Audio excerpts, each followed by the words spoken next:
I'd like to look at another application using a trig approach. In this particular example, it says a weight of 1,800 pounds is suspended from two cables. What is the tension on each cable? When they're asking for the tension on each cable, they're saying that the force, or the length of that particular vector. And so on here, we're given the 1,800 pound weight as being down here at the bottom. We have one cable that creates a 30-degree angle with the, let's say, ceiling, and then one creates a 50-degree angle from that same ceiling. Okay, now, the first thing that we need to know is that, I guess, the act of the 1,800 pound weight. On that, what happens is it basically creates a vector going straight down, having a magnitude of 1,800 in length. From here, what we're going to do is we're going to use some geometry, and then we're eventually going to go and use some trig. The first thing I'm going to do is I'm going to take the two vectors that I originally drew. I'm going to call this vector force 1, this vector force 2, and I'm going to copy those. I'm going to take the force 1 vector and I'm going to extend it out going this direction, and I'm going to copy it over to here. So I'm going to copy that as force 1. And then the other vector, force 2, I'm going to copy it down to here. And I know I don't have these quite to scale. The force 1, the two force 1 vectors that I have are obviously at the same direction. The force 2 vector I mean to be in the same direction, so I've just taken these two vectors and I've copied them. Okay, with this I create a new triangle. The reason I want this triangle is because it contains the 1,800 pounds. I can't use the triangle I had up above because it doesn't have that weight in it.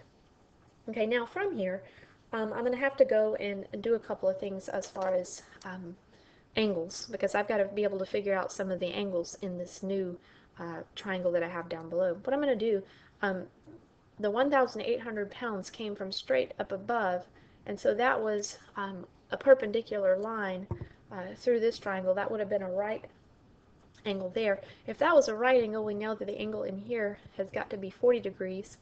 Since we knew this was 50, we know that's a right angle, so that's got to be 40. If that's 40, then this in here, let's see here, this is going to end up being, let's see if we know this one. We don't know this one yet. We can figure it out though. Do y'all see you have a 30-degree angle here, a 50-degree angle there in the big triangle. This angle inside that's the big angle has got to be 100 degrees. And so from there we can figure out this angle over here is 60. Okay, now, this is going to be a little bit of geometry. Okay, look at the 60-degree angle. You have a perpendicular line straight down, and then you have basically an opposite angle situation. Okay, the 60 degrees copies over on the inside of here. Okay, now that you have that, you can also go and you can talk about angles in similar locations. In other words, we took F2 that was originally right here, and we copied it down to over here. And that's supposed to be the same length and direction. We see that's a little bit out of proportion. But both of these, that 40-degree angle that's on the inside is in the same position and location as this one. We can conclude that this one is 40 degrees as well. Having those two angles, we can say that this angle in here we can see is 80 degrees. Now what we're going to do is we're going to solve this problem. We need to find F1 and we need to find F2, and we can do that by using the law of sines. Okay, so first of all, let's say here we could do sine of 80 degrees, and then the side opposite of that is the 1800 equals, and then let's say that we want to find force 2, and so we would have sine of 60 degrees over force 2.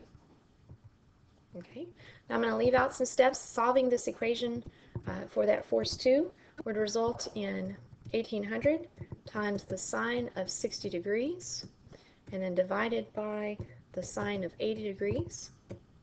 And then type that in your calculator, make sure you're in degree mode, and we'll get 1,582 and some decimals. All right, that's the force, and that is our force in pounds for that particular direction. All right, let's say we want to find the force 1.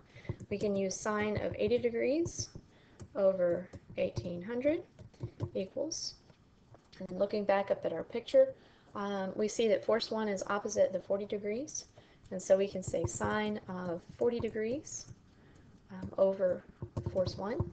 Okay, leaving out some steps, force 1 ends up being 1800 times sine of 40 degrees, all divided by sine of 80 degrees. Okay, got that in your calculator. We get that force 1 is 1,174.86656 pounds. And there's our answer. Once again, I want to warn you that in this particular section, for these particular problems, I'm using a trigonomic approach, not a vector approach. And so if you're looking in the book or if you're looking online, then what you see in the examples and what you see in the videos are going to be different than what I'm showing you here. Okay, this concludes this lesson on applications and using a trig approach.